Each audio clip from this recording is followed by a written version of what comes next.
Well, friends, look at this. They're all wound up and excited. Looks like they're ready for an evening meal. A little while before lights go out. First, I'm going to come through here and do a little maintenance. I think I'll do a little siphoning. Siphon some of the crap off the bottom. It accumulates, you know. Then I'll fill it back up. Maybe I'll use that aged tap water. I did fix that system, though. I could just crank on that valve and use some of that filtered tap water. You know, it goes through the micron and the carbon filter before it even gets in here. I don't know. That would drop the temperature a little bit. Kind of mimic like a little rain, huh? We got some system going through here all day. The atmospheric pressure has changed. Maybe if I give them that false rain, that might trigger a little something here. You know what I'm saying? You know what I'm talking about? What's up there, pretties? How you doing there, little lady? Mister? Senora? Yeah. How you doing? Oh, you still want to get at me, huh? Well, as you can see, I did put that slate, that tile in there. Oh boy, seems to be a little more spunky. Look at them fins, man. What a wonderful specimen. I love you. I love you, man. Look at that fish right there. Word up. That's a nice looking angelfish, in my opinion. And check this out. You see those blue marble eggs? Oh yeah, baby. Quite a few there. Got enough to, I think some have already accumulated down there. We'll see what's happening tomorrow, huh? Oh, I didn't even put, I thought I've been sitting here talking and I didn't even push the dang on button. Anyway, you see that? Those blue marble, the dark ones are good. The white ones are the ones that weren't fertilized or went bad for whatever reason. You know, there's a pretty good amount, you know, nice low spawn. Them angels are quite young, so I'm happy that I'm even getting viable spawns from him. You know, being able to fertilize the eggs at that early age. Plus, she's quite young herself. She's not producing a whole lot of eggs, so just to be getting spawns from him is a plus, a bonus. Happy about that. This is the third one from that pair. Looking good. I'm sitting down here on the floor, looking at these little suckers. How you doing there? They're all checking me out. They want me to put something special in the tank, so there's something more to eat. They've been wanting to eat. These little wild crosses are growing quite well. This is the smaller one. Where's that other one at? Oh, here he is, over here. That's the larger one. I can already see some faint little details coming in on the flanks. This is that cross with the Rio Nane and the Manakapuru. I love them suckers right yonder there. I'm gonna work on a deal on getting me some really nice, like F1 Rio Nane, so-called Peruvians. Well, yeah, they are Peruvians, but people call them the Peruvian Altum. They're not really an Altum. They're their own species, though. Terraphyllum something. Rio Nane for now. But anyway, this is a cross.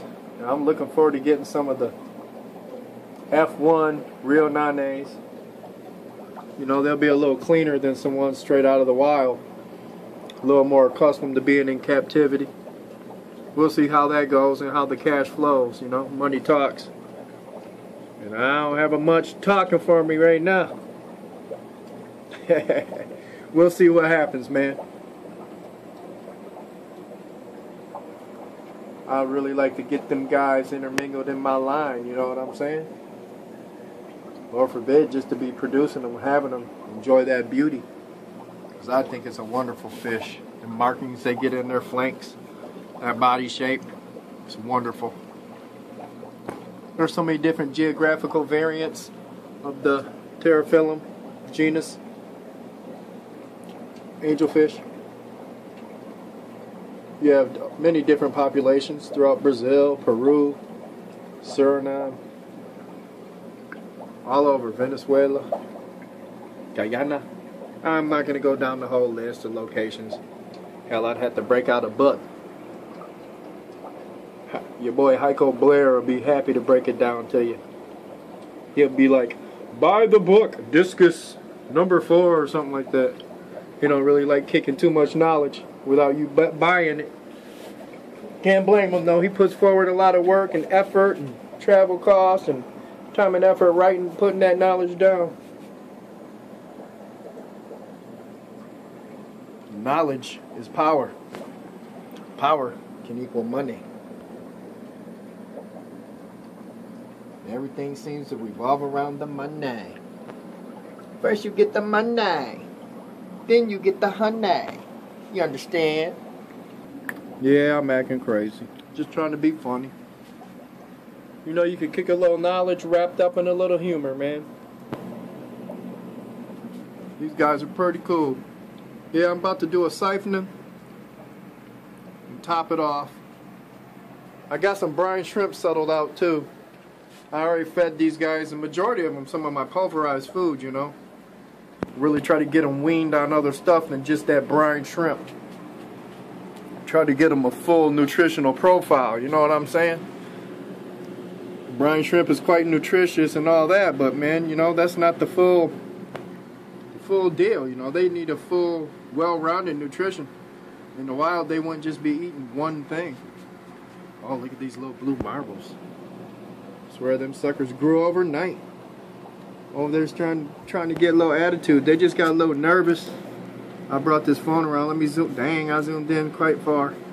Let me bag it up. What do we got here? What do we got here? Oh man, my camera just... Let me back up. It's too close. As soon as they see me, they come a running. Those are all little blue marble babies. The ones in the front, at least. There's some in the back. Some come, some run. You bet the bigger, more dominant ones are the ones that come running to me, trying to get all the food. Look at these guys. You remember these guys, don't you? I'm so happy I had them in that other tank when that disaster went down. They weren't even affected. Thank the good Lord. These guys have grown on me, you know. Some of you who've been there along the way, they probably grew on you too. You've known them for quite a while. You knew these guys since they were eggs. Well, hell, you could have known them all since they were eggs. Every fish in here. Every little baby. Starting to see the little pearl scale pattern come in. And the light hits them. Shiny. They're getting all wound up. They're like, hey, put that food in. I think I might get to that. Let's see how. I turned off some of these unneeded lights. Save on the electric. But yeah, that brine shrimp is settled out quite well. You can't see it very well, but it has nice orange layer. So I'll get my little rotifer sieve, my container, and get to it. I'll be back. Alrighty? I'll be back. We'll be right back. Alright, party people, through the miracle of the pause button in a little bit of time, as you see, I got all them brine shrimp. I already flipped it upside down so a bunch fell out, but anyway, I'm about to rinse this sieve of the brine shrimp with this here water. I can't really do it one-handed, but I'll dump a little on there. I'll do much better to get it all cleaned well, and I'll be back. Alright, what we have right here is a nice big old cup full of brine shrimp. See them all in there wiggling, squiggling, and jiggling around. Ready for them baby angelfish to put them down. Word up. They love it. I'm telling you what, they love it. There's nothing above it. That's how you get them baby angels eating, man. Hey, and for you guys who are interested in this thing, there used to be a label on there. Wore off long ago, back when I was doing clownfish. Marine fish, man. That's a whole nother endeavor. Pretty cool. You got to raise the green water and the rotifers and zippity-doo-dah, then the brine shrimp, etc. Anyway, we're doing angels, so I won't go into detail. I just want to let you know I got this rotifer sieve from Florida Aqua Farms, Fefusa. Check it out. You know, they have a lot of products you can order. Anyway, if you want one of these handy dandy little deals, I think it's www.fefusa.com. Florida Aqua Farms something in aquaculture or something. Anyway, just type in Florida Aqua Farms on Google, man.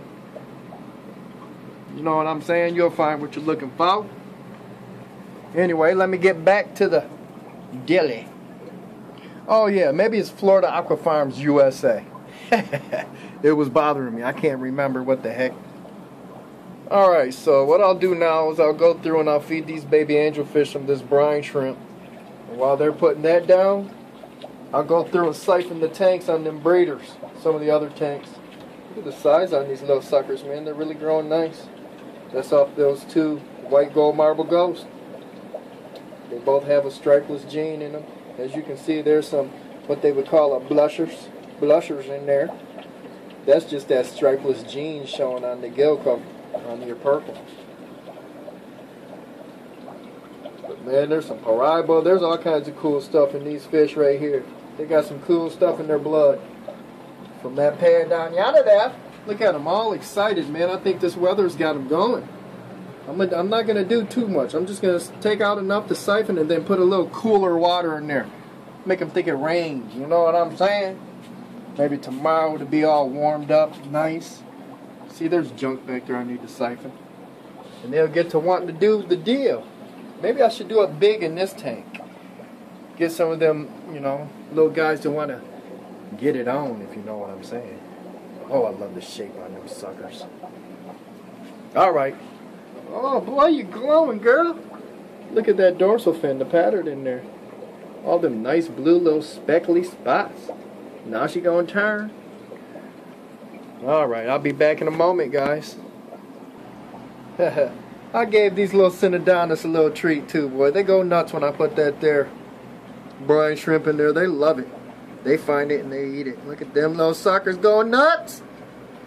Yeah, buddy, look at the bellies on them little suckers. I still didn't put them in none of those little advertisements to sell them. I might just put them on the back porch with my other African cichlids.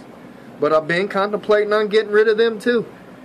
That way I could bring in some stuff and have them quarantined out there for a while and treat them and let them pair up in the big tanks I have out there. And then bring them into my program accordingly. I don't know, man. I hope I don't bother you guys with all these little iffy ideas I come up with. But anyway, back to the subject. As you see, I put a little something in the tanks. Here's some pearl scale koi from that pair that used to be in tank number 10.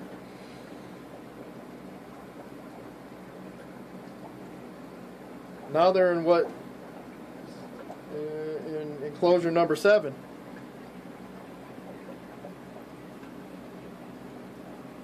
Some of them are starting to get some good color. Look at that little guy.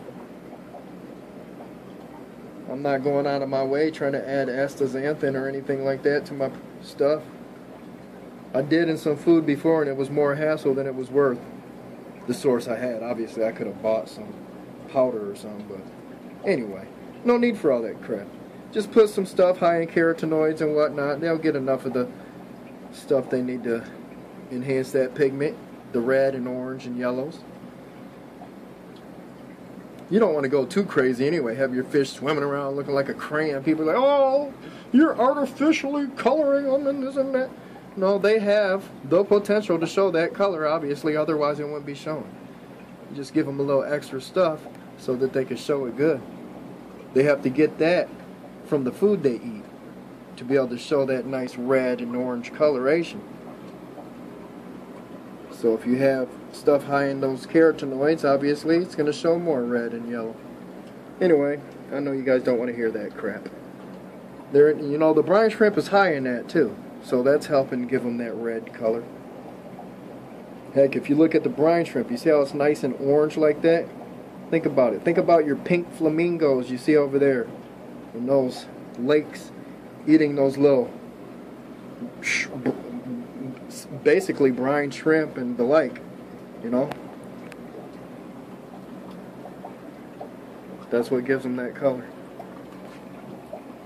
As if you don't already know that. Anybody watching these videos probably knows everything I'm trying to tell you.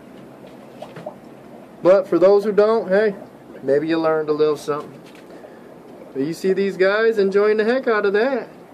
So I've been giving them a combination of my homemade food, pulverized. Like little mini pellets. Some of it is more like powder for the younger ones. But they really like it, they dig it, full of nutrition. And I give it to them in conjunction with the brine shrimp. All these little guys are eating too. Look at the bellies on them, already filling out. They put it down, and they put it down quick. You know, in these 10 gallons, it's quite easy for them to find the food. That's one of my little tricks, you know what I mean? Keep them in an enclosure with enough, you know, gallonage to keep the water column stable, but small enough for them to actually find the food and put it into growth, instead of burning it up trying to find the next piece of food. Swimming all over the place just to find food. Well, you just burn them calories trying to find the next little source of calories. You got to find a fine line there so that they can put it into growth and development. I noticed the ones I keep in the 10 gallons a little longer before transferring them over to the 20s, etc. They grow faster than the ones that I just put right in the 20s. The trick is, you know, keep that water quality up and don't have them in there too long. You don't want to stun them. Have such a high population in a small area. You mess around and stunt them fish on mistake. I don't think I have to worry about that. Yeah. None of those fish from the earlier video that were all big and bloated and full of too much brine shrimp, I didn't find none dead on the bottom, so that's a good sign. Hey there, little ones. Look at all them orange bellies swimming around. I need to take my little credit card to the bottom of this sucker and do me a siphoning. Look at that big old blue marble. I almost said blue diamond. What are we talking about here? Discus or angels, by golly. I used to love them blue diamonds, man. I used to rock the blue diamonds, Marlboro Reds. Oh, well, I don't even want to go down the laundry list of discus I used to do. I did them all. Bred them all, made all kinds of crazy crosses. We were importing all kinds of cool stuff out of the wild, man. Spectacular. Fish they would have been selling on the market for a lot of money. But we were bringing them directly in, so obviously we're getting them at a much better price. You got to bring in a lot more and take a lot more risk. You know, get them through quarantine and all this, that, and the other. Everything has its pros and cons, right? Anyway, we were bringing them in. I rock and rolled them. I did all of them except for like the straight Heckle varieties. I kept them, but I just never bred them, you know? It's not like I had a big warehouse full of stuff, you know? You can only do so much at a time. You can only have so many pet projects, too. Here's them blue marbles. These guys were fertilized. The eggs were fertilized on, dang, this focus, March 25th. 2016. They're already growing quite well, huh? They have some pretty good vigor. Alright, as you see they're eating, so I'm going to go through and start siphoning the big ones now. Get all that fish waste off the bottom there and get it replaced with some fresh water. These guys are paying close attention to this here tile, so I think they're finally going to put it down. See how defensive this guy is? Alright, let me get to that. Alright guys, this is what I got done so far. As you can see. Let me back up so you can see the water level. Looky looky. They were mad. So, right though, I got those tanks done. That one got to acting crazy. What's up? I just have to do this tank, and I'll do some in this tank because they always have this bottom tore up. Then I'll get to filling them up. As you can see, I've decided to go through and just fill them up individually with this daily instead of turning on that valve and doing them all at the same time. Because these tanks down here are on that system. and I don't feel like going through and readjusting all these after closing them off, you know, I just put that brine shrimp in there. I don't want to wash the brine shrimp down the drain. Alright, one down. These guys are acting spooky, but they'll be happy. One down and 5 more to go. Look at these guys. Yeah, they'll be spawning maybe tomorrow. I could tell. I could tell by how they're acting. 5 more to go. You see I siphoned most all the crap off the bottom of this tank. Now I'll need to hit this tank. Alright, working our way down. Alright, now we're filling up this tank. As you can see, I took a good amount out of the big tank. Got all that detritus and fish waste and waste from the wood that the ancestors like to chew on and digest. Got that all cleaned up. Had to top that off. They'll like that. But while I was at it, I decided, yeah, you see I still got all the tanks and stuff in the hall, in the aisle. I decided I'd hit this tank too. These guys are acting all spooky now because I was in there dinking around. Anyway, you know, they could use a nice, good water change as well. What's cool is, right now, them thunderstorms been rolling through all evening. Nothing like extreme crazy like power outages or anything, not in my zone at least. North of town, I guess they had some pretty good sized hail, etc., etc. But in here it's just nice steady thunderstorms rolling through. And with this water change, it should trigger something. Get them feeling good, you know what I mean? Get them feeling a little funny. Make them want to do a little something, you know? A lot of times that's a nice little trick to use. Or you do some good water changes right before you know a storm is going to come through. Or do it like while it's happening to mimic like a rainstorm. You get that nice cooler water in there. A lot of times with more, you know, dissolved minerals or whatnot, it will mimic like a rainstorm. And some fish, boy, it really sets them off. Makes them want to do a little something.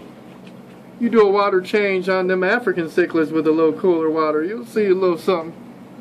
But like discus, I would always change my discus breeder tank water with water that was a little cooler than their water. Not too cold though, just a little bit. So, you know, it'll raise back up in a short period of time, but that kind of gives them a little trigger. Sometimes it gets them feeling a little funny inside and making them want to do a little something. You know what I mean? But anyway, guys, man, I think this is it for the night. And I'll be back. But I'm just going to finish topping these tanks off and I'm going to get out of here. Be cool, guys. Make it good, stay safe, and remember, that guy Ty loves you.